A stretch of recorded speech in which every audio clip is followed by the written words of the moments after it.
কোমর ব্যথা, পা ব্যথা আর হাঁটু ব্যথার বয়স নেই।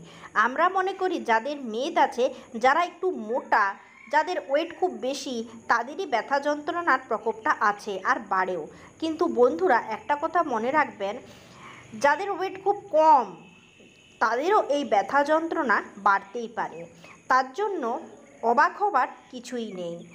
যাদের ওয়েট বেশি তারাও খাবেন, যাদের ওয়েট খুব কম, যাদের চেহারা খুব চিপচিপে অথচ ব্যথায় নুইতে পাচ্ছেন না, তারাও খাবেন।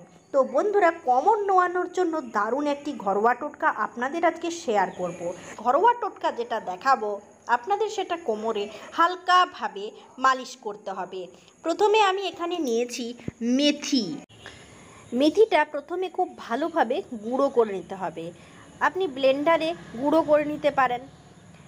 মেথি গুঁড়ো খাবার কাজেও লাগবে, আবার লাগাবার কাজেও লাগবে। কিন্তু কিভাবে?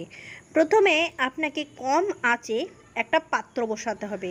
তারপর এখানে দিয়ে দিতে হবে হাফ কাপের মতো দুধ, হাফ কাপের মতো জল। এটা দিয়ে আপনাকে চা বানাতে হবে। এটা হলো কোমর ব্যথা কমানোর একটা চা। কোমর ব্যথা কমবে এবং শরীরের যে কোনো জায়গার তীব্র ব্যথাকে কমাতে হেল্প করবে। দুধটা হালকা গরম অবস্থা আপনাকে এই মেথির গুঁড়ো হাফ চামচেরও কম কিন্তু দিয়ে দিতে হবে। বলেই রাখি, এই চা যে খেতে খুব সুন্দর হবে এমন না, মেথির স্বাদ কিন্তু তেতো। তো বন্ধুরা, মেথি গুঁড়োটাকে মিশিয়ে দিলাম আর খুব ভালোভাবে এটা ফুটতে দিয়ে দেব, যাতে এর রং হালকা হলুদ হয়ে যায়। এটা পুরো হাফ কাপে পরিণত হবে ফুটে ফুটে। এটা হালকা খালি পেট থাকবে, সেই অবস্থায় আপনাকে সেবন করতে হবে। দিয়ে দিলাম কুচিয়ে রাখা আদা। এমনিতেই শোনা যায় শরীরের ব্যথা কমানোর জন্য এই আদা চা খুবই উপকারী। এখন এখানে আমি দিয়ে দেব কাঁচা হলুদের রস। তার অভাবে দিয়ে দিতে পারেন হলুদের গুঁড়ো। রান্নাঘরে ব্যবহারে হলুদের গুঁড়ো এই চায়ে আপনি ব্যবহার করুন আর বেশ এই চা ফোটাতে থাকুন।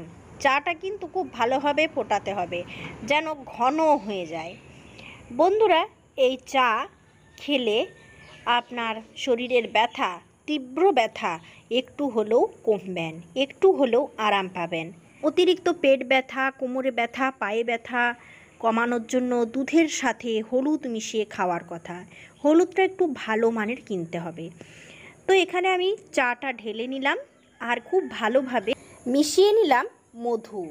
কোনোভাবেই চিনি দেবেন না, চিনি দিলে কিন্তু ব্যথা আরও তীব্র বাড়তে থাকবে। এরপর আমি মুখ খোলা পাত্রে কম আঁচে বসিয়ে দিয়েছি 1 কাপ জল, হাফ চামচেরও কম মেথির গুঁড়ো, কয়েকটা তাজা গাছ থেকে তুলে আনা সবুজ রঙের তুলসী পাতা, কুচিয়ে রাখা আদা। সব মিশ্রণটা ভালোভাবে আমাকে রেডি করতে হবে। খুব করে ফুটিয়ে নিতে হবে, যাতে করে তুলসী পাতার নির্যাসটা বেরিয়ে আসে। হালকা সবুজ এবং হলুদ রঙের বর্ণটা হয়ে আসবে জলটা যখন তৈরি হবে।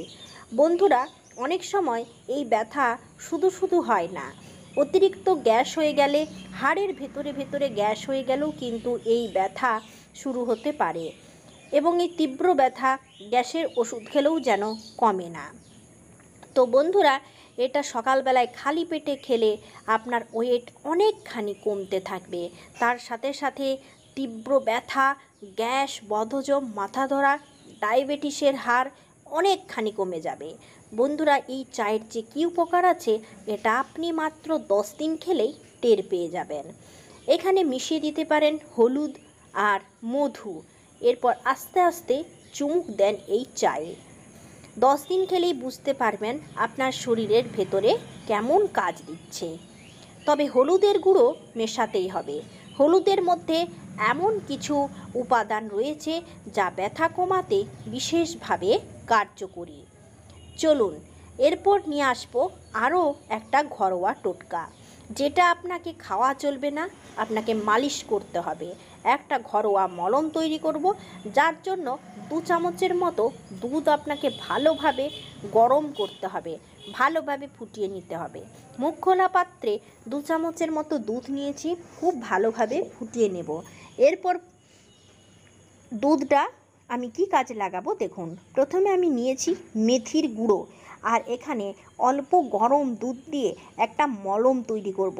এমনভাবে এই পেস্টটা তৈরি করব যাতে করে কোমরে ভালোভাবে মালিশ করা যায়। ঘাড়ে, কোমরে, পিঠে, শির দাঁড়ায় যেখানে যেখানে ব্যথা, সেই জায়গায় ভালোভাবে সরষের তেল অবশ্যই মালিশ করুন।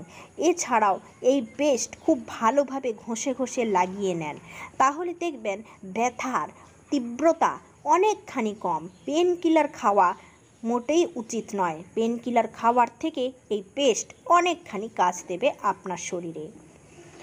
হঠাৎ করে কোমর ব্যথার যে কী কারণ অনেকেই বুঝে উঠতে পারেন না, তাই তাড়াতাড়ি এই তীব্রতাকে কমানোর জন্য চট করে একটা পেন কিলার খেয়ে নিলাম। পেন কিলার খেলাম, গ্যাস আরও হয়ে গেল।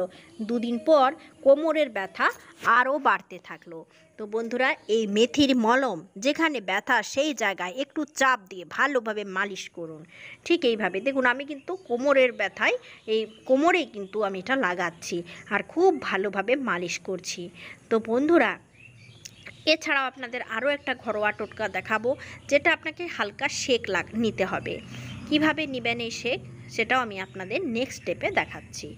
তো বন্ধুরা, এইভাবে মেথি বাটার সাথে দুধ মিশিয়ে একটা পেস্ট তৈরি করে জোরে জোরে মালিশ করুন। ঘাড়, পিঠ, শিরদাঁড়া অনেকক্ষণ সোজা হয়ে বসে থাকলেও ব্যথা হয়ে যায়, আজে বাজে মলম না লাগিয়ে এইটা ব্যবহার করুন, খুবই কার্যকরী। চলুন নেক্সট স্টেপটা আপনাদের একটু দেখিয়ে দিই। এখন আমি এখানে অল্প আঁচে ব্যবহার করছি ঘি। ঘিটা খুব ভালোভাবে কিন্তু আমাকে গরম করে নিতে হবে, যেমন সেক নেওয়ার উপযুক্ত হয়।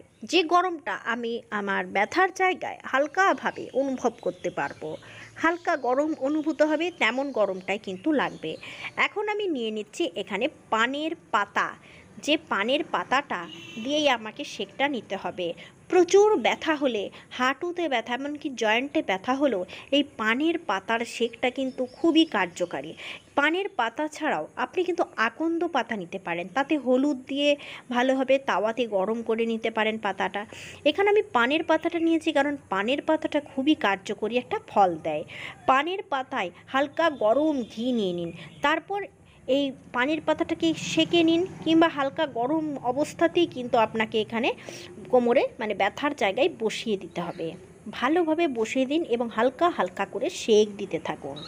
হালকা হালকা করে সেক দিলে যেখানে ব্যথা হচ্ছে, মানে যার ব্যথা হচ্ছে, তার হালকা গরম অনুভব হবে এবং তার সাথে একটু আরাম লাগবে।